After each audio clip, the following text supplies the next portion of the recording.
So in this video, let's study trypanosomiasis. So trypanosomes are hemoflagellates that reside in the peripheral blood and tissues of their host. So based on their geographical location, they can be or distribution, they can be classified into two types: African trypanosomes and American trypanosomes.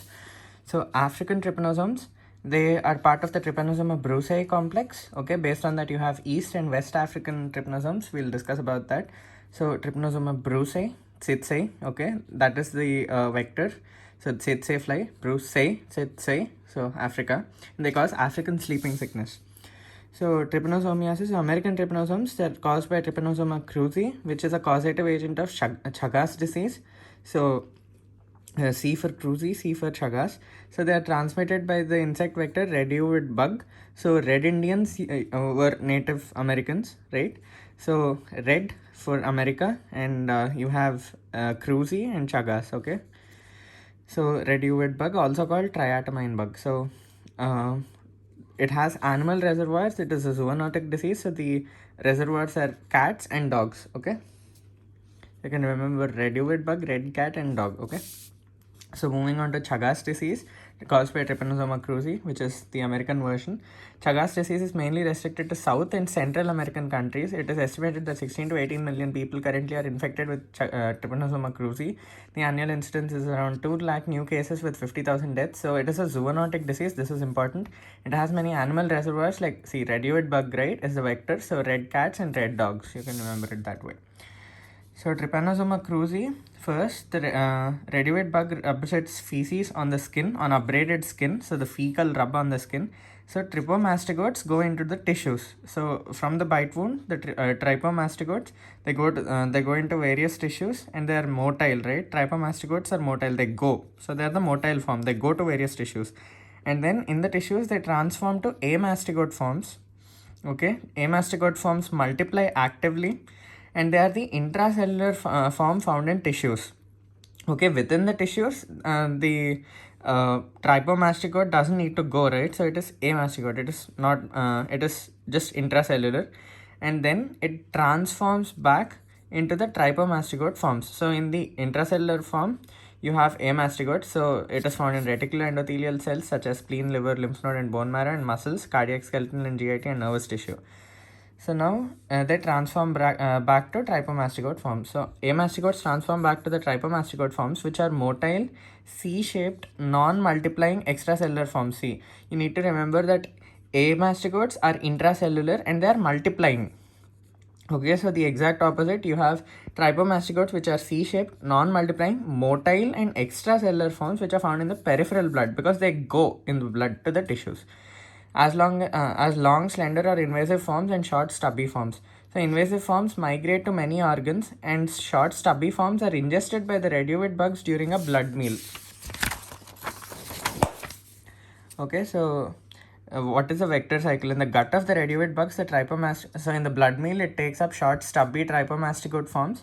So in the gut, the trypomastigotes transform into epimastigotes within the gut.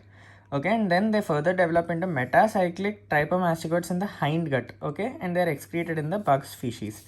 So pathogenesis and clinical features. So Chagas disease occurs in 4 stages. So what are those 4 stages? First, Chagas, right? So Chagoma and Romanas sign. Then acute Chagas disease, indeterminate stage, and chronic disease. So first you have the signs, Chagas disease, so Chagoma sign and Romanas sign. Then you have acute, indeterminate, and chronic stages. So first, congenital trypanosomiasis. So rarely Trypanosoma cruzi is transmitted transplacentally. It is rare. It manifests as low birth weight, stillbirth, rarely myocarditis, and neurological alterations. So in acute Chagas disease, the trypomastigotes are frequently found in peripheral blood, which can be detected by wet mount preparation or thick and thin smear preparation. So do a wet mount and or a thick and thin smear examination. So here you can see the schematic form of trypomastigote form, which is C-shaped. It is motile, okay, and it is extracellular and non-multiplying. And here you can see in thin blood smear stained with GM-CSF staining, you can see the trypomastigote forms, which are C-shaped. So other laboratory methods or other diagnostic methods, you have epimastigotes in the culture. Okay, so antibody and antigen detection, molecular methods, animal inoculation, and xenodiagnosis. So here you can see epimastigotes from NNN medium culture. Moving on to the treatment of Chagas disease, therapy is still unsatisfactory. So in acute disease, you use benznidazole, Okay, it is a drug of choice in Latin America. So BC, okay, benzimidazole for Chagas disease. So Chagas, when do you say a person is Jhakas in Hindi? When a person is stylish, right? So Benz car, so benzimidazole. It is a drug of choice in Latin America. And you either give allopurinol or nifurtimox alternatively. Moving on to chronic disease treatment, these drugs lack efficacy and may cause many side effects. So it is basically a supportive treatment. So pacemakers to manage arrhythmias and surgery for correction of megaesophagus and megacolon may be useful. Moving on to the prevention or prophylaxis. So prevention of the disease in endemic countries depends on control of the vector. Okay, so residual insecticides, health education measures to reduce insect exposure and housing improvement play a huge role. Moving on to the African counterpart, so African sleeping sickness. So it is named after Sir Bruce in 1909, who proved that the disease is transmitted by the tsetse fly. So Brucei, tsetse, Africa. So it consists, the T. brucei complex consists of 3 subspecies. So you remember it by the mnemonic gamble for rhodium. It makes sense. Okay. So gambians, rhodescens, and T. brucei. Okay. So rhodescens has E, right? E for East. So it is East African sleeping sickness, and Gambians causes West African sleeping sickness. So moving on to the epidemiology, African trypanosomiasis is endemic in 36 countries of Africa with 60 million people at risk, and approximately 50,000 new cases occur annually. T. brucei is transmitted to man by the vector bite of the tsetse fly, genus Glossina, which inoculates the infective form metacyclic trypomastigote forms into the skin. So basically you have that tsetse bite, and then the active form is inoculated into the skin, which is the metacyclic trypomastigotes. And then at the site of the inoculation, they transform into long, slender trypomastigote forms. And these long, slender trypomastigote forms multiply by binary fission, and subsequently they transform into non-dividing short, stumpy trypomastigote forms, which either invade the bloodstream and migrate to various organs, or they are ingested by the tsetse fly during a blood meal. Okay. Then moving on to the vector cycle, the short, stumpy trypomastigote forms become long, slender forms again, trypomastigote forms, then to epimastigote forms, and finally into metacyclic trypomastigote forms, which are the infective forms to man. Okay. Moving on to the antigenic variation, trypomastigotes undergo periodic antigenic variation leading to frequent change of the antigenic nature of the variable surface glycoprotein variable PSG antigens present on the surface. This serves as a key mechanism of evading host immune responses. So moving on to the pathogenesis and the clinical feature. In general, T. brucei gambians develops a chronic course with slow progression, and rhodescens runs an acute course with rapid progression. So rhodescens rapid, brucei gambians chronic course with slow progression. So stage 1 disease is the hemolymphatic stage.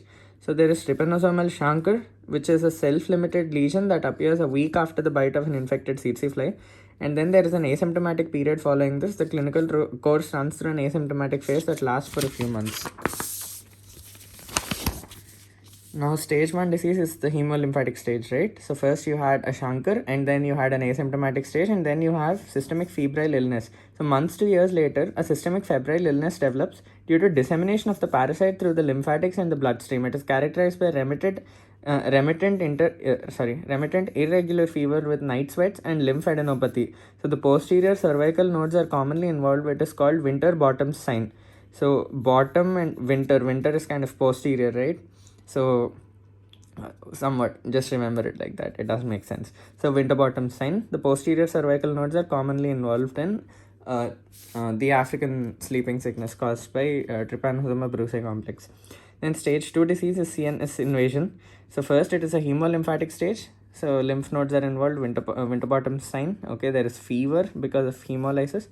Okay. So stage 2 disease, there is invasion of the CNS, which leads to progressive chronic meningoencephalitis. So patients develop characteristic daytime somnolence, hence called sleeping sickness, with restlessness and insomnia at night. So moving on to differences or a comparison between Trypanosoma brucei gambians and rhodescens.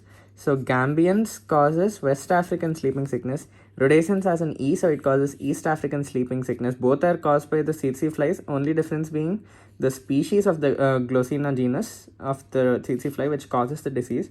So gambians, how do you gamble? You hold your cards or whatever, right? So palpable. So palpalis group, and then Morsetans group causes East African sleeping sickness. And then humans, who gambles? Humans, obviously. So humans humans are the primary reservoir in trypanosome gamians, and it's animals such as antelope and cattle in East African sleeping sickness. The duration is months to years because there is an asymptomatic period in humans, right? But it is less than 9 months in Trypanosoma brucei rhodesians. There is lymphadenopathy because in humans you see winterbottom signs, cervical lymphadenopathy, whereas it is minimal. Axillary and inguinal lymph nodes are affected in East African sleeping sickness. The virulence is less as the parasitemia is low, and that is why there is an asymptomatic period to allow the spread of the parasite. And virulence is less as the parasitemia is high in East African sickness. Then rodent inoculation is not useful in West African sleeping sickness, but it is diagnostic in East African sleeping sickness because the primary reservoir itself is an animal. The drug of choice, you use pentamidine in stage 1 and eflornithine in stage 2.